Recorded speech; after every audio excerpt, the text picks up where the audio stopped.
আসসালামু আলাইকুম প্রিয় পঞ্চম শ্রেণীর শিক্ষার্থীরা, তোমাদের ইংরেজি বইয়ের পেজ নাম্বার হলো 22 পৃষ্ঠায় এই ভিডিওতে আলোচনা করব অ্যাক্টিভিটি 3x1x1, তারপর আলোচনা করব 3x2। এই ভিডিওতে আমরা এই দুইটা অ্যাক্টিভিটি আলোচনা করব। খুব সহজভাবে তোমাদেরকে বোঝানোর চেষ্টা করব ইনশাআল্লাহ। তোমরা যদি মনোযোগ সহকারে ভিডিওটি দেখো অবশ্যই তোমরা বুঝতে পারবে। ওকে, তো তারপর এখন দেখো আমরা শুরু করব অ্যাক্টিভিটি 3x1x1। এখানে কি বলছে, use capital letters where necessary. Use মানে কি, ব্যবহার করো।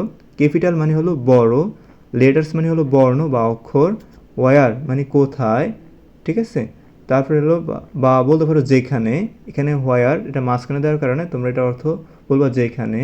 তারপরে হচ্ছে নেসেসারি অর্থ কি, প্রয়োজন অথবা দরকার। Use capital letters where necessary, যেখানে দরকার বড় হাতের অক্ষর ব্যবহার করো, আর যেখানে প্রয়োজন বড় হাতের অক্ষর ব্যবহার করো। তো দেখো এখানে নিচে 5টা প্রশ্ন আছে তোমার। কয়টা প্রশ্ন? 5টা। এই 5টি আমরা দেখতে পাচ্ছি সেন্টেন্স। এই 5টি সেন্টেন্স আমরা দেখব কোথায় বড় হাতের অক্ষর হবে, কোথায় ছোট হাতের অক্ষর হবে। তো তার আগে আমরা গত ভিডিওতে মানে 21 নম্বর ফেজে আমি তোমাদেরকে এই 4টা পড়াইছিলাম, আর তোমরা আশা করি বুঝতে পেরেছো। এই যে language focus, use of capital letters, এখানে 5টা রুলস দেওয়া আছে। কয়টা রুলস? 5টা রুলস। তো প্রথম রুলসে কী বলা আছে যে at the beginning of a sentence, মানে সেন্টেন্সের শুরুতে কী হবে, বড় হাতের অক্ষর দিয়ে শুরু করতে হবে। দেখো এখানে সেন্টেন্সটা শুরু হয়েছে, প্রথম অক্ষর বড় হাতের অক্ষর বড় হাতের হয়েছে, ঠিক আছে। তো সেন্টেন্স শুরু করতে হবে প্রথম কী অক্ষর দিয়ে, বড় হাতের অক্ষর দিয়ে শুরু করতে হবে।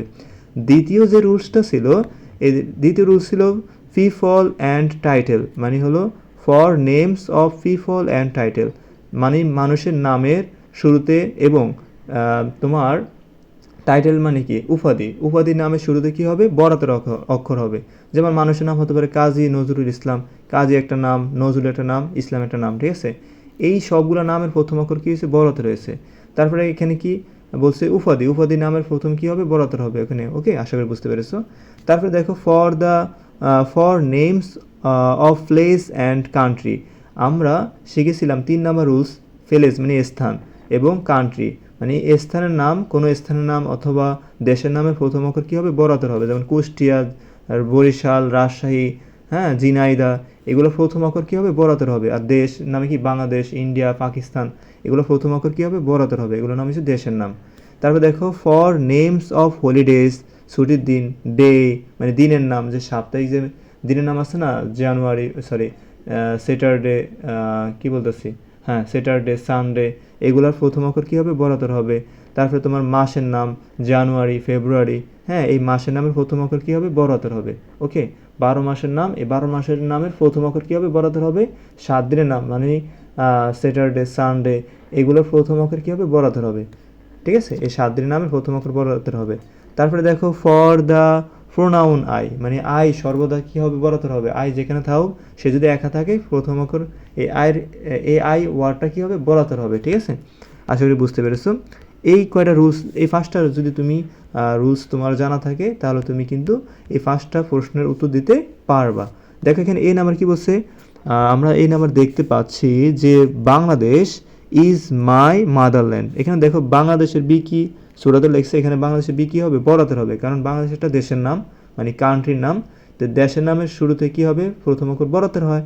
ওকে, তো এখানে বাংলাদেশের বি কী হবে, বড় হাতের হবে। আরেকটা দিয়ে আমরা বুঝতে পারতেছি যে এখানে দেখো সেন্টেন্স শুরু হয়েছে বাংলাদেশ দিয়ে, আর বাংলাদেশের বি কী হবে, বড় হাতের হবে। দুটো দিয়ে তুমি কাজ করতে পারবা। বাংলাদেশ একটা দেশের নাম, দেশের নামের শুরুতে কী হয়, বি বড় হাতের হয়। আবার দেখো সেন্টেন্স শুরু হয়েছে কী দ্বারা, বি দ্বারা, আর এখানে বি কী হবে, বড় হাতের হবে। সেন্টেন্স মানে কি, বাক্য, বাক্যটা শুরু হয়েছে বাংলাদেশ দিয়ে, বাংলাদেশের বি কী হবে, বড় হাতের হবে। তুমি যেমনি বুঝো সেমনি হবে অ্যান্সার। তারপর দেখো এখানে বি নাম্বার কী বলছে, have you ever been to Rangamati, তুমি কি কখনো রাঙ্গামাটি গিয়েছো। আর এখানে বলছে কি, Bangladesh is my motherland, Bangladesh আমার মাতৃভূমি। তো have you ever been to Rangamati, তুমি কি রাঙ্গামাটি গিয়েছো। আচ্ছা, যারা আমার ভিডিও দেখছো, তোমরা কি রাঙ্গামাটি গিয়েছো? আমি কিন্তু গিয়েছি গত বছর 2024 সালে আমি কিন্তু রাঙ্গামাটি গিয়েছিলাম। ওকে, এখন দেখো এখানে এই যে সেন্টেন্স শুরু হয়েছে কী দ্বারা, হ্যাভ দ্বারা। এখানে এই হ্যাভের এইচ কী হবে বলো তো, বড় হাতের হবে, কারণ এখানে সেন্টেন্স শুরু হয়েছে কী দ্বারা, হ্যাভ দ্বারা। এই এইচ কী হবে, বড় হাতের হবে। তারপরে দেখো এখানে রাঙামাটি, এই রাঙামাটির আর কী হবে, বড় হাতের হবে। কেন? কারণ রাঙামাটিটা একটা স্থানের নাম। ওকে, তো চলো সবগুলো এই ফার্স্টটায় আমরা উত্তর দেবো ইনশাআল্লাহ তোমাদেরকে। প্রিয় শিক্ষার্থীরা, প্রথম আমাদের কি ছিল? Bangladesh is my motherland. তো এখানে বাংলাদেশের কি বি বড় হাতের হবে। তো বাংলাদেশ ইজ মাই মাদারল্যান্ড মানে বাংলাদেশ আমার মাতৃভূমি। দ্বিতীয় যে সেন্টেন্সটা ছিল, have you ever been to Rangamati. এখানে দেখো এই সেন্টেন্স শুরু হয় কি দিয়ে? বড় হাতের অক্ষর দিয়ে। এই ছোট হাতের দিয়ে সেটা ভুল, তো এই কি দিতে হবে? বড় হাতের দিতে হবে। Okay, have you ever been to রাঙামাটির আর কি হবে? বড় হাতের হবে। ওকে, তোমরা এটা লিখবা উত্তরে, ঠিক আছে? তো তুমি কি কখনো রাঙামাটি গিয়েছো? ওকে, সি নাম্বার কি ছিল? Our class starts on Sunday. Okay, এখানে আওয়ার ও ছোট হাতের দিয়েছে, তোমরা ও কি দিবে? বড় হাতের দিবে। এখানে ও বড় হাতের দেওয়া হয়েছে। ক্লাসের ক্লাস, স্টার্টস হবে অনের অন সানডে। এটা কি একটা কি নাম? দিনের নাম না? ওকে, এটা দিনের নাম না, একটা 7 দিনের নাম না? 7 দিনের নামের প্রথম অক্ষর কী হয়? বড় হাতের হয়। সান অ্যাজ ছোট হাতে লিখছে, আমরা লিখবো কি? বড় হাতের অক্ষর দিয়ে লিখবো। কত সহজ না বলো তো? তো hour class starts on Sunday, আমাদের ক্লাস রবিবারে শুরু হয়। ওকে, ডি নাম্বার প্রশ্ন কী ছিল? Zainul Abedin was a great artist. এইখানে দেখো এই জয়নুলের যে কী দিয়েছে? সোরাতে লিখেছে। আবেদিন একটা নাম, এই আবেদিন এ কী দিয়েছে? সোরাতে দিয়েছে, ঠিক আছে? তো এখন আমরা কী করবো? এই জয়নুলের জেড বড়তে লিখবো আর আবেদিনের এ বড়তে লিখবো, আর বাকি সব ঠিক থাকবে। ওকে, তো Zainul Abedin was a great artist. Zainul Abedin ছিলেন একজন মহা চিত্রশিল্পী। ওকে, বা শিল্পী। এ নাম্বার দেখো, we enjoy our winter in December and January, ঠিক আছে? এখানে দেখো, এখানে সেন্টেন্স শুরু হয়েছে উই দ্বারা, ডাব্লু কী হবে? বড় হাতের হবে।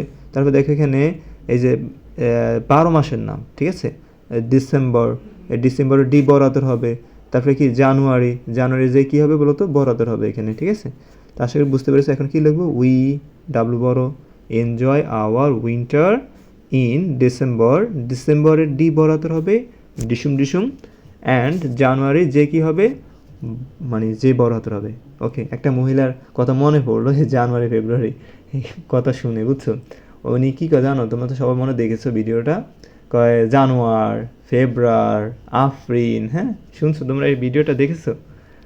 আমি ভিডিওটা দেখে খুবই হাসি পাচ্ছিল, যে জানুয়ার, ফেব্রুয়ার, হ্যাঁ, মার্চ, হ্যাঁ, আফরিন, হ্যাঁ। আচ্ছা, তো ঠিক আছে। তো এখানে কি বলছে? We enjoy our winter in December and জানুয়ারি, মানে কি? আমরা ডিসেম্বর ও জানুয়ারিতে শীত উপভোগ করি। এখানে দেখো উইন্টার অত কি? শীত। আর এনজয় অত কি? উপভোগ করি। উই এনজয়, আমরা উপভোগ করি। ওকে, তো তারপরে দেখো, তো অ্যাক্টিভিটি 3x2 সেটা এটা পড়বো, ঠিক আছে? দেখো 3x2তে কী বলছে? Language focus. Okay, articles. এবার শিখবো আর্টিকেলস। আর্টিকেল কি?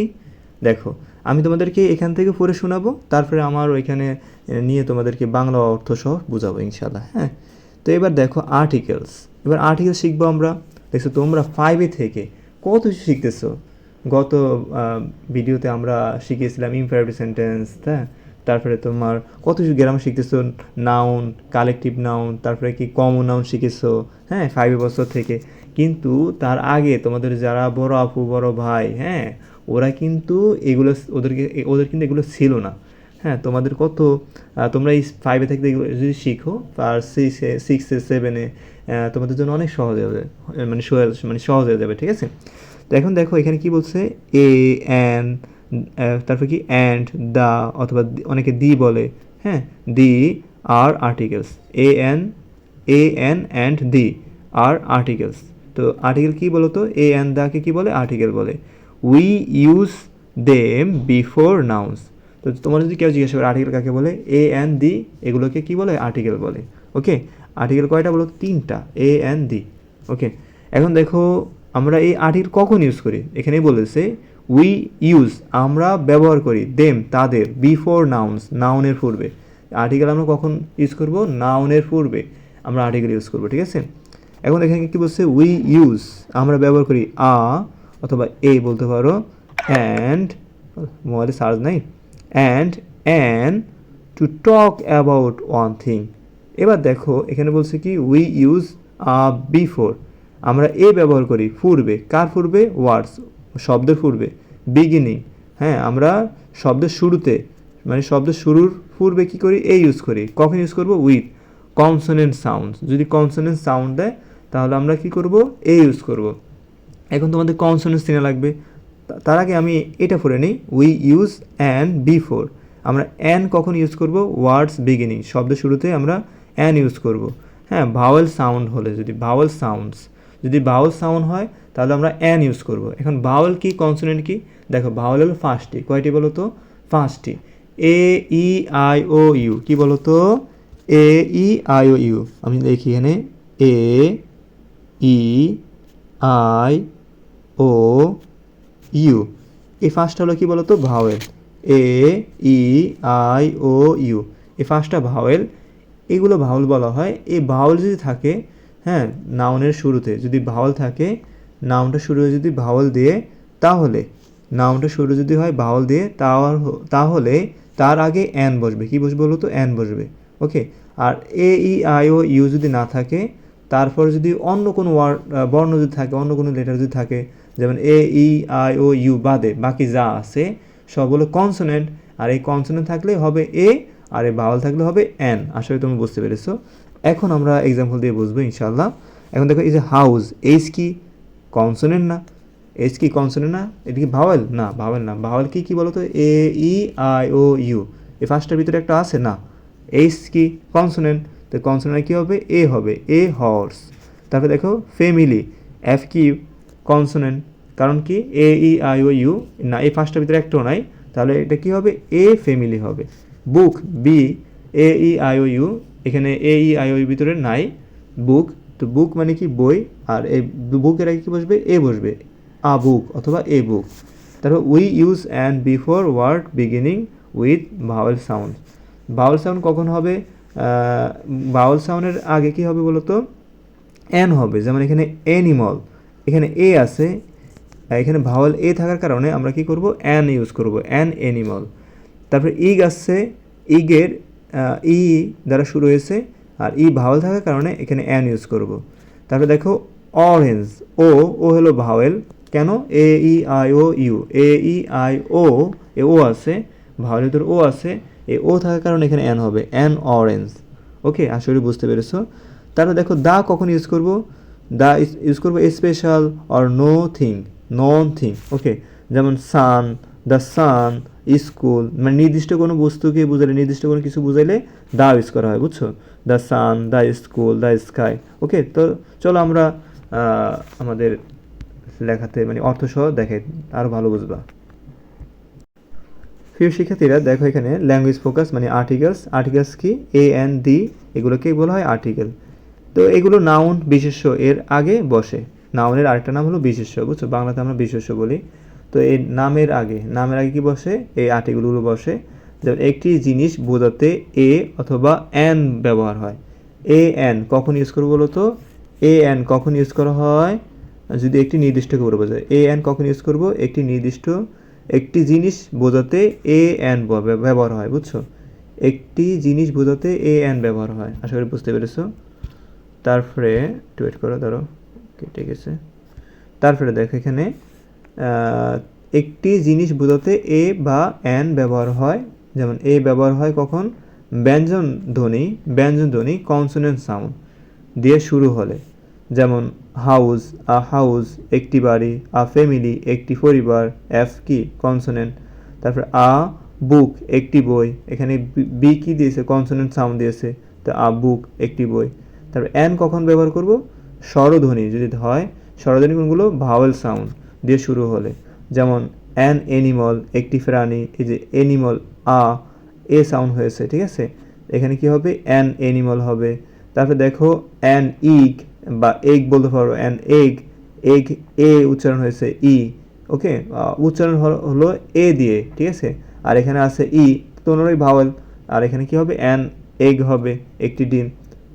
অ্যান অরেঞ্জ, এখানে ও দ্বারা শুরু হয়েছে, ও ভাওয়েল সাউন্ড দিয়েছে এখানে, তো অ্যান অরেঞ্জ একটি কমলা, ঠিক আছে?